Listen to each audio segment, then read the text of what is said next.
Social media पर channel Mahalakshmi की ओर से सुबह सुबह कहते हैं हैट्रिक का तीसरा है। अरे विकेट नहीं गिरा है, कल्याणकों की बात हो रही है। 3 दिन में 6 कल्याणों की बात। और आज है हमारे वास्तु पूज्य का जन्म, और तो करेंगे बाद में। पर आज हम बात कर रहे हैं आजकल मंत्रियों के अंदर जैन समाज के नाम लेने में गुणगान हो रहा है आजकल।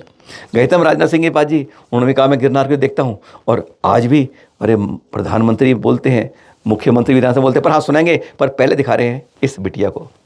27 साल की मान्या जैन। क्या कसूर है इसका? कसूर ये है स्कूल में पढ़ाती है, कसूर ये है कि शिक्षा देती है, कसूर ये है क्यों सड़क पर गई थी।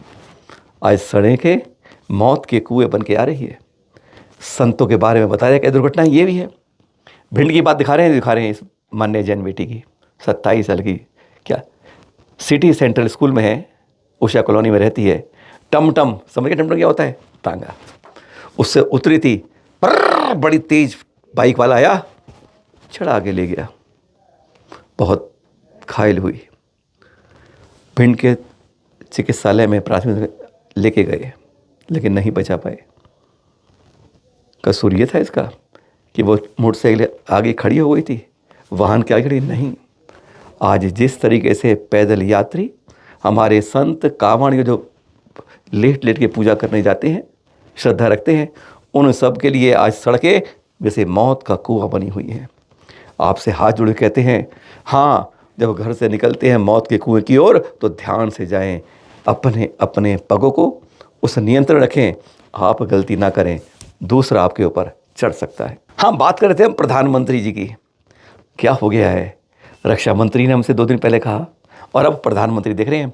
अभी भागलपुर में कल पहुँचे थे ना, अंकेला के अंदर, वहाँ पर उन्होंने शुरुआत में सारे नाम ले लिए। यह वही प्रधानमंत्री है जिनके अंदर जब G20 हुआ था तो कह दिया जैन समाज 2650 साल का इतिहास रखता है। और यहाँ पर कहते हैं क्या रंग बदलता है कोई? नहीं, समझ गए आप, काफ़ी नहीं है। हाँ, इन्होंने कहा कि भागलपुर में वसु पूज्य के 5 कल्याणक हुए, यह कह दिया मुँह से, यानी ज्ञान पूरा है, ध्यान पूरा है, जैन समाज जानते हैं। पर जो गिरनार की बात करते हैं तो हमारे लिए सामने नो एंट्री लगा देते हैं। हाँ सुनिए जरा, मोदी ने क्या कहा। दानवीर कर्ण के धरती, महर्षि मैही के तपस्थली, भगवान वासु पूज्य के 5 कल्याणक भूमि, विश्व प्रसिद्ध विक्रमशिला महाविहार, बाबा बूढ़ानाथ के पवित्र भूमि पे सब भाई बहन सैनिक के प्रणाम करे छिए। क्या कहा था हमने? मोदी जी, योगी जी। हाँ, योगी जी की बात कर लेते हैं। उत्तर प्रदेश की विधानसभा चल रही है ना, उसमें विपक्ष नेता सदन के जो हैं अखिलेश यादव बार बार कुंभ के ऊपर वार कर रहे हैं। एक अच्छाई दिखाते हैं, एक गंदगी दिखाते हैं। मतलब हम समान नहीं रख पाते हैं एक पूरी तरह से। वैसे आज आखिरी दिन है, बस शिवरात्रि के साथ इस 45 दिन का समापन है। हाँ, उन्होंने भी कहा कि आप लोग समझते हैं मैं किसी को मानता नहीं हूँ, मैं सबको मानता हूँ, बुद्ध को भी मानता हूँ, सिख को भी मानता हूँ, जैनों को भी मानता हूँ। जैनों के आदिनाथ से लेकर महावीर तक के 24 तीर्थंकरों को मानता हूँ। अगर सरकार ये मानती है तो इसको क्यों नहीं मानती है कि अपनी जगह जगह प्रचार करती है तो हमें केवल महावीर स्वामी पाशना तक ही सीमित कर देती है। सुनिए जरा, विधानसभा के सदन में क्या कहा योगीनाथ जी ने विपक्ष के जवाब पर। उसमें जो बात थी सुन लीजिए जरा। भारत के अंदर अगर हम संख्या को देखें, जनसंख्या को देखते हैं तो 144 करोड़ का भारत है। इसमें सनातन धर्मावलंबियों की संख्या 110 करोड़ है। और आपने कहा कि आप बुद्ध को नहीं मानते। मैं तो भारत के हर महापुरुष को सम्मान देता हूं जिसने भारत के अंदर जन्म लिया है। मैं बुद्ध को ही मानता हूं, जैन को ही मानता हूं।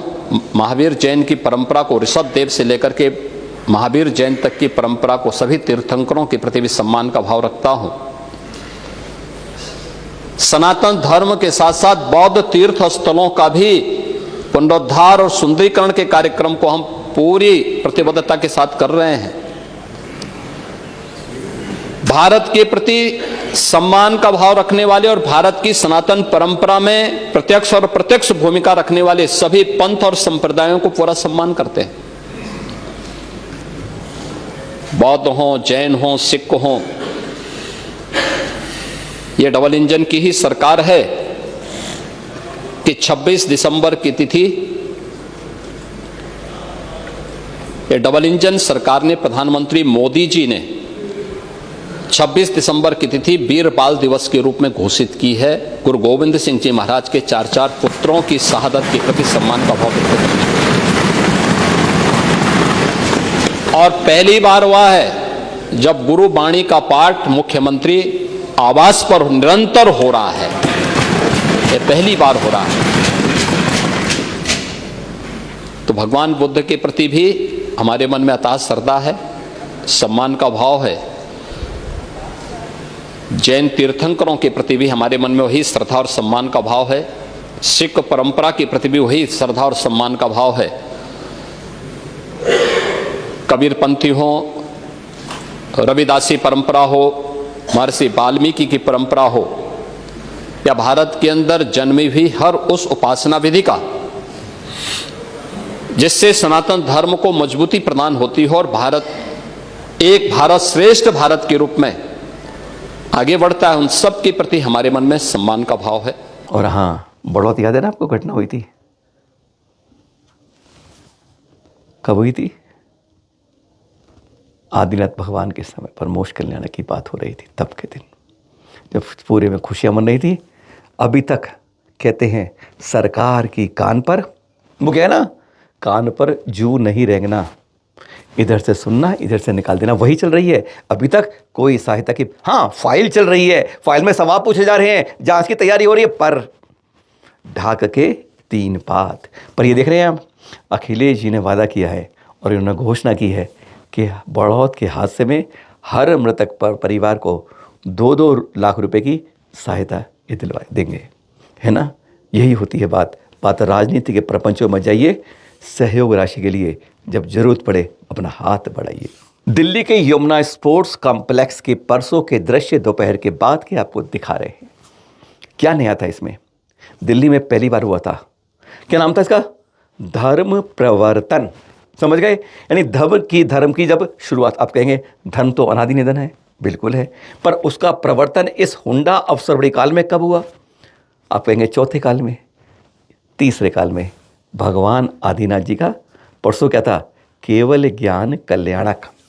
वही दिन था जिस दिन उनके 144 किलोमीटर के विस्तृत समोषण के अंदर पहली बार ऋषभ सेन जी उनके प्रमुख गणधर थे, 84 गणधर थे उनके। ये जानकारी हमें होनी चाहिए। हम बाकी महावीर स्वामी का याद रखेंगे, पारस का याद रखेंगे, कुछ शांति ना रखें, बस हमारा इतिहास वहीं से मिट जाता है। हम नहीं जान, श्रावण की जो आती ना एकम, हाँ 66 दिन बाद महावीर स्वामी की दिव्य ध्वनि खरी थी। पर सबसे पहले दिव्य ध्वनि धर्म प्रवर्तन के बारे में कब हुई थी शुरुआत? वह हुई थी चैत इस फागुन की कृष्ण एकादशी को। तारीख ध्यान रखिए हमेशा। और इसी दिन देख रहे हैं इस तरह से उन्होंने एक समोषण की कल्पना कैसे होती है, कैसी भारत सभाएं होती है, कौन कैसे बैठता है, इसकी एक परिकल्पना उन्हें यमुना स्पोर्ट्स कॉम्प्लेक्स में जन जन में दी। संबोधन दिया, सबको बताया कि होता क्या है। इस तारीख को याद रखने वाली बात है। पर हाँ, उन्होंने एक बहुत अच्छी बात कर दी। इसके कहते कहते तीर्थों की सुरक्षा के लिए बात कर दी। कब जाते ना हम हर व्यक्ति जाते हैं, उंगली दबाते हैं, नाक सिकोड़ते हैं, ये कमी थी, ये कमी थी, ये व्यवस्था में ये नहीं है। उन्होंने बहुत रोचक बात कही, बहुत सही की बात करी। धर्म यात्रा करते समय व्यवस्थाओं की कमियों को नहीं देखना, अपनी जिम्मेदारी समझना। इस 110 सेकंड के अंदर सुनिए जरा उन्होंने क्या कहा था। यह काम की बात अंदर उतारने वाली, जिससे तीर्थ यात्रा करे तो किंतु परंतु लेकिन बट चुरांची मत कीजिएगा। सुनिए जरा। कोई आपको व्यवस्था ना मिले, परेशानी उठाना पड़े, वहां की व्यवस्थाएं अच्छी ना लगे, तो आपको वहां से आकर के या वहां की समिति आदि से कभी यह शिकायत नहीं करना चाहिए कि आपकी व्यवस्थाएं अच्छी नहीं है, कि आपके यहाँ पर कोई व्यवस्था नहीं है, मुझे यहाँ बहुत परेशानी हुई है। ये बात कभी नहीं करना चाहिए। आपको जैसे ही एहसास हुआ कि पर यह व्यवस्था नहीं है, स्त्री पर इससे की परेशानी है, तत्काल आपको अपने श्रावक धर्म का पालन करते हुए उस तीर्थ पर, उस व्यवस्था के विषय में विचार करना चाहिए। तो आपकी तीर्थ वंदना होगी, तभी आपकी वह तीर्थों की आराधना होगी। और यदि आप किन्हीं तीर्थों पर जाकर के यह विचार करते हैं कि यहाँ पर यह व्यवस्था नहीं है, यह व्यवस्था नहीं है, यह परेशानी है, आज के बाद हम इस तीर्थ पर नहीं आएंगे, तो ये आपने अपने श्रावक धर्म के कर्तव्य का पालन नहीं किया। आपके धर्म के प्रति आस्था कमजोर है।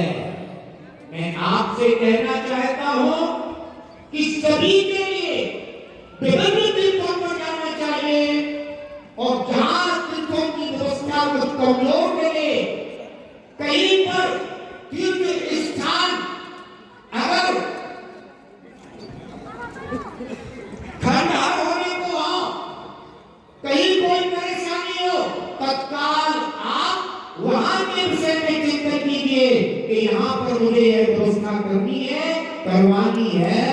अवश्य यह आपका श्रावक धर्म होगा, तीर्थों के प्रति आपकी जागृति होगी और तीर्थों के प्रति आपका नव संदेश होगा, मुझे विश्वास है। और हाँ, एक बात और कही, कुछ बता देते हैं इस लगभग 3.5-4 घंटे के चले कार्यक्रम की बात।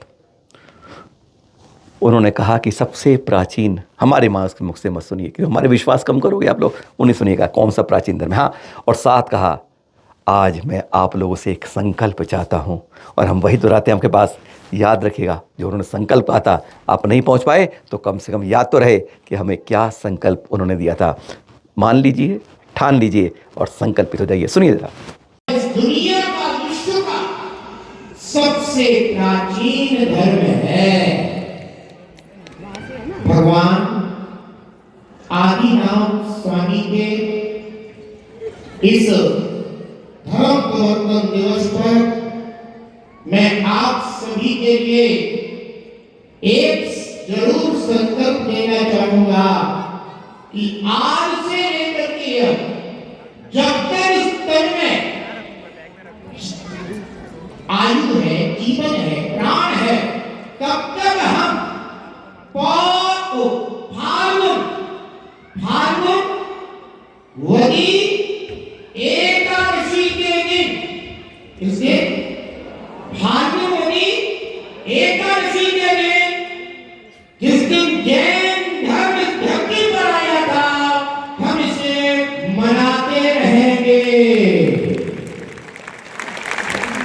और हाँ, रुपेश जी के भजन भी अच्छे थे, बालिकाओं के गायन भी अच्छा था, और मधुर से नृत्य भी अच्छा था। एक एक झलक जाते जाते पहले इसकी देख लेते हैं, फिर अगली खबर की बात करते हैं।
सच्चे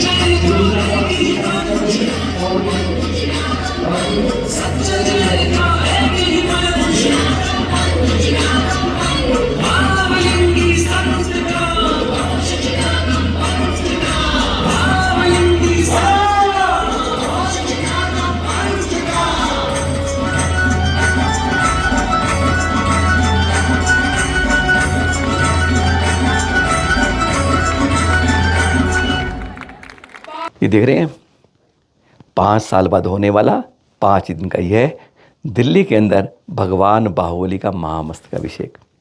यशोभूमि में अभिवंदन कार्यक्रम से शुरुआत के बाद यह शुरू हुआ था महामस्तक। हाँ, डेली सुबह 7 से 1 होता है, 27 को इसका समापन होना है। बस सौभाग्य मिले तो कहते हैं गंगा में हाथ डुबकी मार लेनी चाहिए, यानी भावों के साथ निर्मल से अभिषेक कर लेना चाहिए। कर्मों की निर्जरा का एक बहुत बड़ा बड़ा बड़ा माध्यम है। देख रहे हैं द्वारका सेक्टर से 10 पर रत्नात्रय मंदिर में भगवान बाहुबली का महामस्तकाभिषेक। और हाँ, ये दिखाते हैं आपको कुछ खबर, आपको देख रहे हैं खा अब तक रौनक थी चंद्रगिरी डोंगरगढ़ में, और कल शाम में विहार हो गया। नया पक्ष में समता सागर जी का, पवित्र सागर जी का, नया पक्ष में वीर सागर जी का। सब सब सब जब कहते हैं संत चले जाते हैं तो जो सोना सोना होता है वह सूना सूना बन जाता है। ये दृश्य हैं चंद्रगिरी डोंगरगढ़ से विहार के। हाँ, क्या कहा था हमने कि 2 दिन पहले मोदी जी ने भागलपुर की याद में वसु पूज्य की पंचकल्याणक भूमि का था। हाँ, आज उन्हीं का तो है जन्म और तप कल्याणक। परसों था ना श्रेयांश जी का जन्म तप कल्याणक। तो बस उनके 54 सागर बाद में 72 लाख वर्ष कम वह दिन था आज का। चंपापुर के महाराजा वसुपूज्य की महारानी विजया के गर्भ से आपका आज ही के दिन जन्म होता है। आपके 5 कल्याणक चंपापुर में होते हैं। एकमात्र तीर्थंकर हैं, पहले बाल ब्रह्मचारी हैं। हाँ, 72 लाख वर्ष की आयु थी आपकी और 420 फीट ऊंचा कद था। अब क्या है, मंदारगिरी अलग होने से तो इसलिए ध्यान रखिए, तो चंपापुर जो है वहाँ गर्भ जन्म तप कल्याणक, तप कल्याणक की भी आप देखेंगे भूमि मंदारगिरी है। अब केवल चंपापुर में आप कहें तो अलग जो क्षेत्र है गर्भ और जन्म का है जहाँ मंदिर है। और फिर पहाड़ पर चलते हैं, तप कल्याणक की चट्टान के नीचे गुफा की तरह ज्ञान कल्याणक के कमरे के रूप में बनाया हुआ है और मोक्ष कल्याणक का मंदिर बना हुआ पर ये पहचान रहेगी। हाँ, राजपाट तो किया नहीं था, और फिर एक दिन जाति स्मरण को देखते देखते आपको वैराग्य की भावना बलवती हो जाती है।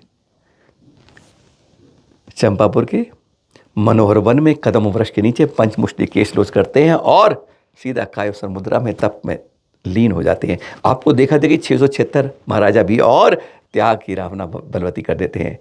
ऐसा आज है पावन दिन हमारे 12वें तीर्थंकर का जन्म और तप कल्याणक। देखा ना, सोमवार मंगलवार बुधवार लगातार 3 बार तीर्थंकर के 6 कल्याणक इस बार। सादर जय जिनेन्द्र।